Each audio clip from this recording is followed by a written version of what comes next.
Having a cup of tea and saying nothing is a Zen technique to get you out of your mind. Yeah, if you've, in other words, going back to silence. The reason you do that is you have to reset your mind.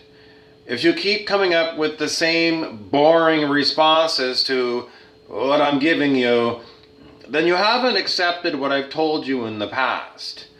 And, you have not duly considered what I've given you.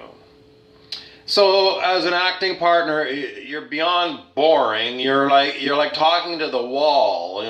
I could go to get a tape recorder and record me giving a response to me, and then me give the line, and then turn on the tape recorder, and then have me give the response. Because there's nothing new to it.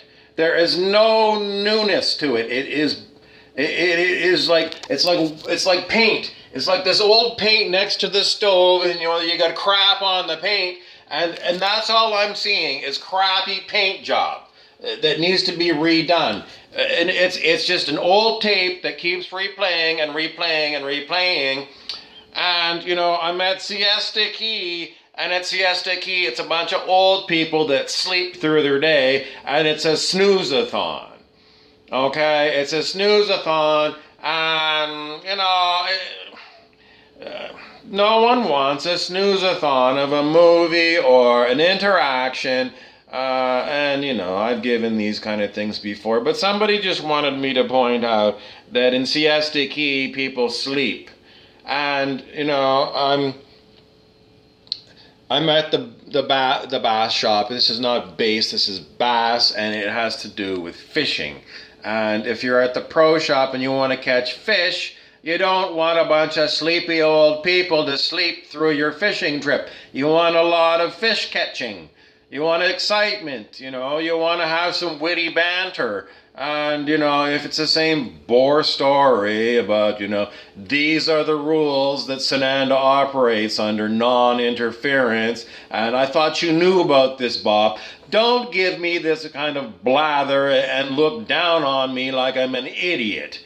This is a TV trope of saying, well, it's the prime directive of Star Trek is non-interference. No, it's not. Captain Kirk broke the prime commandment all the time, because if you did not break the prime directive, you had no TV show. You had nothing, because Captain Kirk cannot act, because he's been giving this ridiculous thing called the prime directive non-interference. Well, whoever wrote that up, they released it, and then they realized, oh my God, this is the biggest mistake we ever did, giving you a prime directive, because we have to break this rule every time. And, maybe it worked one time, but now it's become like a big pain in the ass, and we want to retcon. Retcon means you want to go back and edit the previously made episode so you never mention the word prime directive non-interference, because it's screwed up the whole series, and the original Star Trek ended after 3 series, and really after 2, because the 3rd season everyone says was the shits. And it's basically because they tied the hands of the scriptwriters by putting in, you can't do this, you can't do that. Don't tie the scriptwriter's hands. Don't say, this is never allowed in our TV show. Because if you do, you can't even get to syndication. You have to have like 18 episodes of syndicate before you can syndicate. You can't get that far because you've hobnailed your whole show, because you've given them a no. Never, no, no, no. Don't do it. Don't do it. If it's going to be a show, let it progress. Let it just develop organically. And if you hit a block, well, then you'll bounce off the block and you roll with it, roll around. But you don't just, keep throwing the same block in 10 different directions, so you're stuck and your show is over, because you can't go anywhere, because you can't move your feet, because you're in a circle, and the circle is like, somebody drew a pentagram on the ground and it's full of demons and you can't go. I'm not afraid of demons. I'll step out of the pentagram. I have no problem dealing with demons outside of a pentagram. I am not tied down to these things. but it seems like everyone else is. Everyone else doesn't want to go against these unwritten rules about how the universe has to be. You know, if you feel like you're being hobnailed by, you know, convention, it's called convention, conventional thinking, conventional wisdom, throw it out the window, develop a case of schizophrenia and say, oh, I didn't understand, I got schizophrenia, I don't understand conventional wisdom, you know. Bring in King Ludwig, and, you know, he's a psychopath. You know, no one understands. You know, if you're Ludwig of Bavaria and you've gone and you've built beautiful Walt Disney castles in the Alps, and no one understands that you did it by magical means, and they try and figure out, oh my God, he must have had 10,000 stonemasons imported from Italy at $30 an hour, plus all of their hangers-on. They had to have cooks and.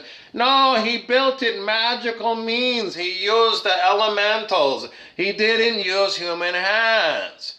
So, you know, but the people were too stupid to realize it wasn't. They thought it was done by hand, and that he had to tax the people to build all the castles. It didn't happen that way. But people are muggles, and maybe that's the whole idea about the Harry Potter thing, is that, you know, if you live in a muggle's world, well, muggles think that magic never happens in real life. It only happens on the movie screen because they use, you know, trick cameras, green screens, and now computer-generated animation.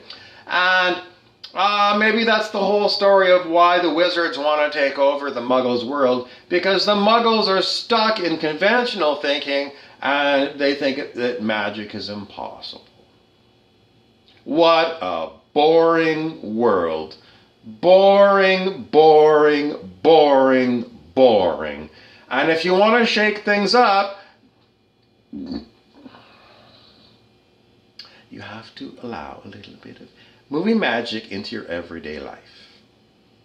I'm Bob Frizzell, and these are your tips on acting and movie making.